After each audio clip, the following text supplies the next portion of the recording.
The following is a transcript of a conversation between Matías De Stefano, referred to as me, and his higher self, referred to as I am. 28th June 2021, Society. Me. When I started looking for history data and I typed the word history into an internet search engine, the concept of universal history immediately appears, which gives a great sense as integrative. However, when you start reading, universal history is catalogued from the Paleolithic to the contemporary era, that is, the last 300,000 years until today.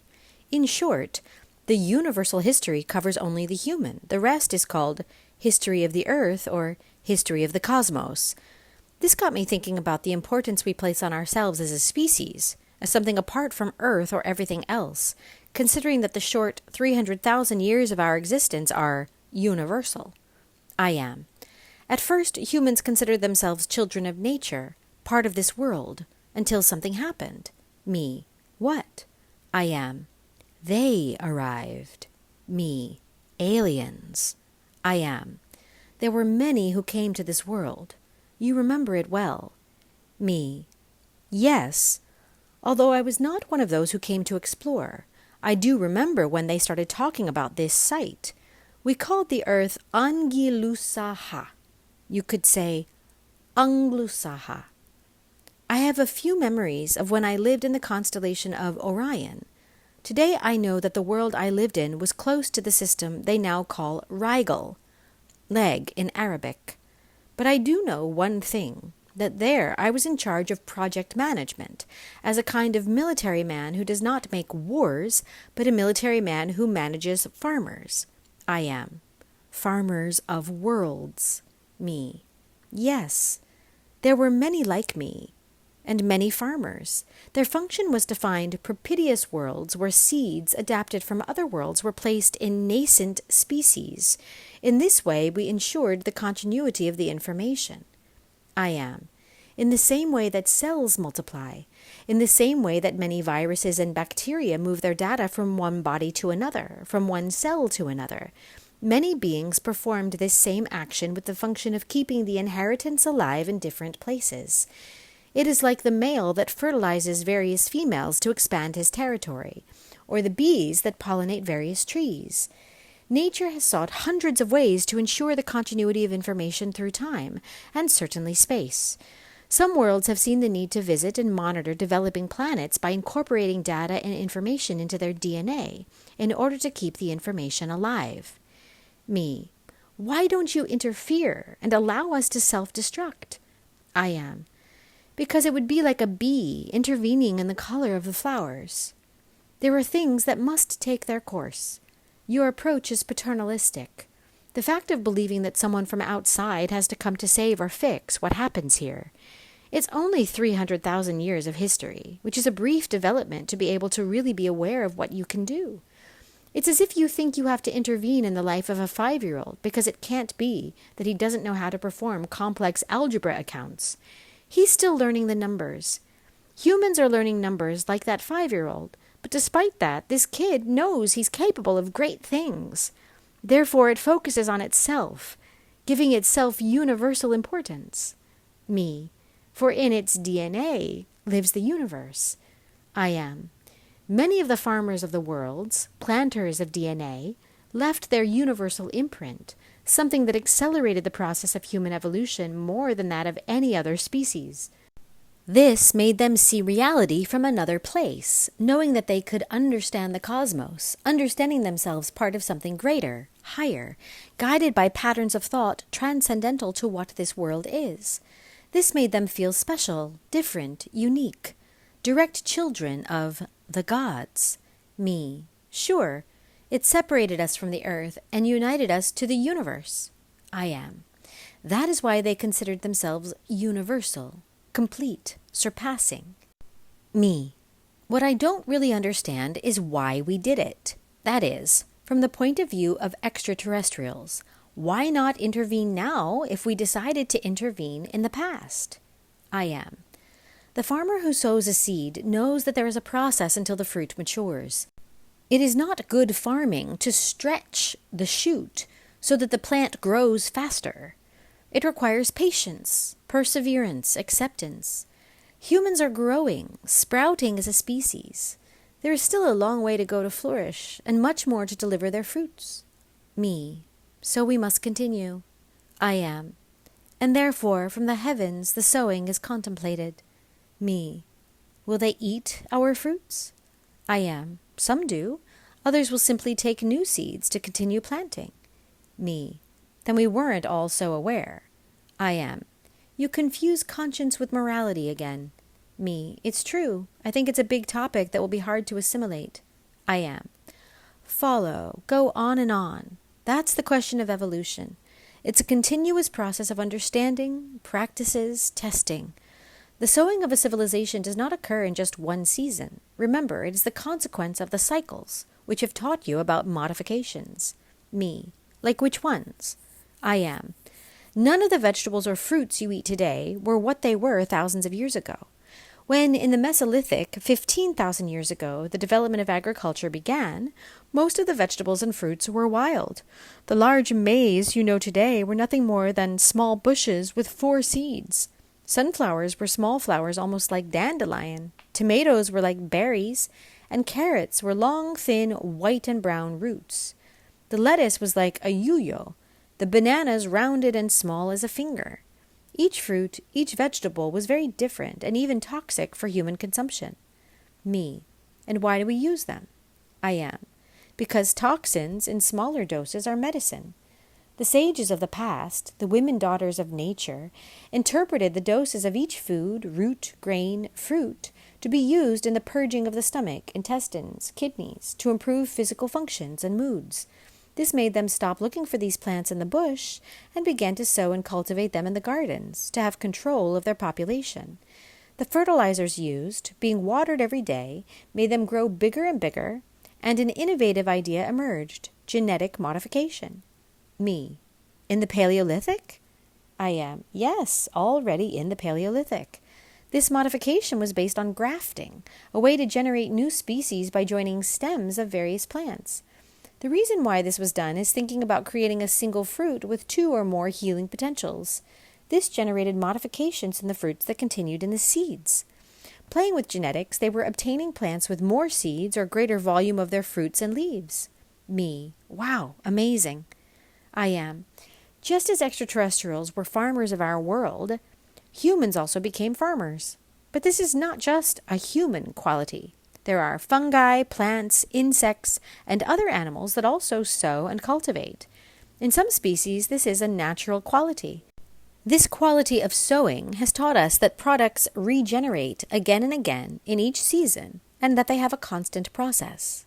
Therefore, planting cannot be thought of as a short-term process, but something consecutive. Every year, the sky starts again, like the waves on the shore of the beach, repeating itself. Sowing, cultivating, harvesting, producing, preparing the land, and sowing again. Everything goes on, and therefore human cultivation also continues eternally. Me. Creating cultures.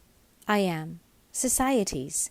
Just as the word culture originates in the concept of cultivation, cultivo, colere, collect, culture, united assimilation of things, the word society comes from to follow.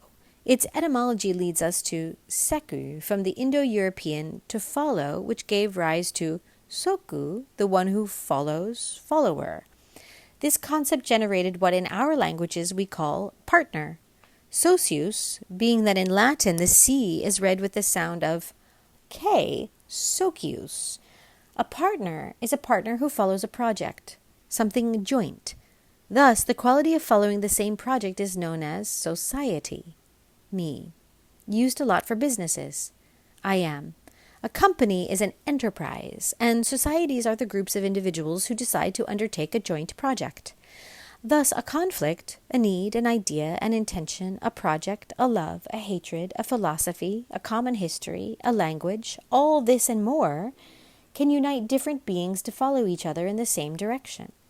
Sowing and harvesting, something inevitably necessary, united individuals who created joint development projects building societies.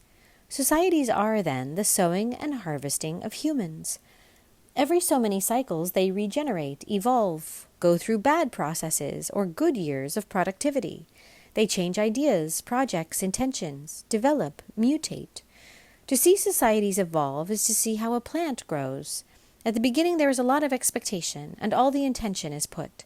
But after the first outbreaks, which are exciting, the next period is slow, and everything seems to be the same. Months can go by without seeing big changes usually, until one of them begins to generate buds, and thus to bloom within days. Take light, consciousness, and through this begin to produce a fruit that will contain new seeds, and these will be the sustenance for a new cycle.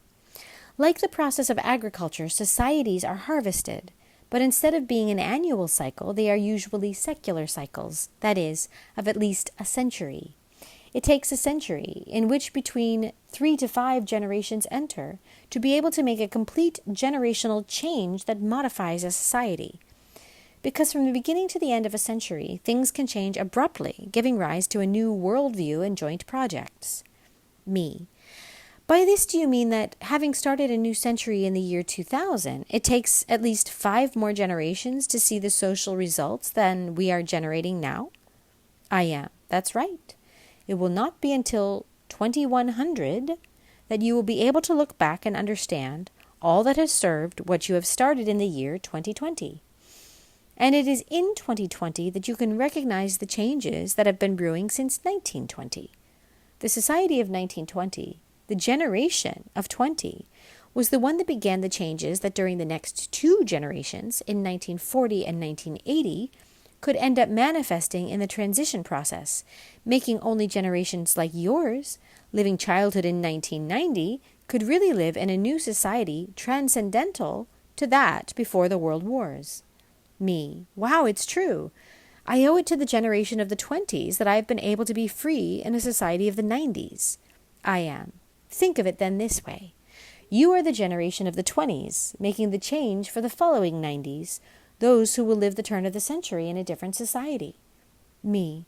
This is why we cannot think in the short term, or build civilizations or societies according to our contemporary thoughts, because what we live today and in the short term is destined to be the result of the actions of the 2 previous generations. And what we do is actually the foundation of the next generations, not immediate, but 3 more in the future, my great-great-grandchildren. I am. This concept reminds you that societies are a continuum of projects that follow each other, that continue eternally, like crops. That is why you cannot expect someone from outside to come to improve society or solve what they have done. For it is one thing to sow a seed, another thing is what will germinate from it. And maybe that germination needs many millennia of development to really give a nutritious fruit and stop being toxic. Me. Clearly we are still toxic. I am. Human societies are toxic, yes, like bacteria, that destroy everything they touch. But it is only part of the process until it is a productive fruit. The evolution of social projects, of the ideas that unite us, are signs of development. No idea is forever, although all are integrated and transformed into a new one. Societies serve to unite diverse points of view and generate a transcendental one, resolving the conflicts of the moment so that they become an organic nature in the near future. Me. So when I seek to create a new, more conscious society, it will depend on whether the mechanism to achieve it is flexible and adaptive to the times to come. It cannot be something rigid, structured or based on preconceived ideas, but open to receive the news. A new society, a conscious society, requires freedom of expectation, but a good dose of impulse of intention. I am. One of the great mistakes of societies is to consider that joint projects are the only ones that should be carried out, or the best ones that should overcome the others. Believing that the development of a society is valued in its economic achievements or in its religious or ideological beliefs. Me. What is it based on then? I am. In providing tools to solve problems of the moment. Recognize that problems are always different and adapt to new spaces, so no idea, religion, or economy will last forever. Adaptability and evolution added to a great responsibility of realism in an order drawn through networks of individuals who seek harmony, or rather homeostasis, are all the keys that you must understand to be a conscious society. A society cannot always remain the same because the basis of its word is continuity. Continuing to advance. Me. Take new steps towards the horizon of integration where unity does not contract but expands. I am. Whatever you do, remember, you don't do to be victorious today, but you do it to be the seed of tomorrow's fruits. Me. 5 generations, starting today, to see results of our tasks of consciousness. I am. It will depend on the circumstances you live, because there can always be external agents that modify the world, but beyond that, the seed will be in your hearts. Me. Therefore, every time aliens come in channeling, in some encounters we have had, they usually tell us, "We are your descendants." They are the future. They see what we will be, because the result is them. And we are, in a way, their past, and their guides help us understand the steps to follow to become a surpassing species, in the same way that we look back to our ancestors to heal our history. I am.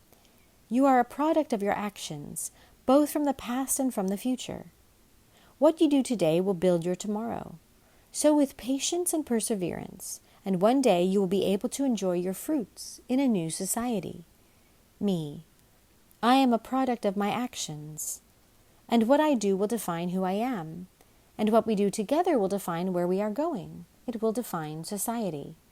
I am. Look up. Look up at the horizon and take a first step. Where are you going? All the way will depend on where your foot is pointing. Tread firmly, and if your steps are stable, many will follow you, and cycle after cycle, you will become a society. Me, the eternal society, the constant path. I am, the path to flourishing. Me, towards the fruit. I am, towards transcendence.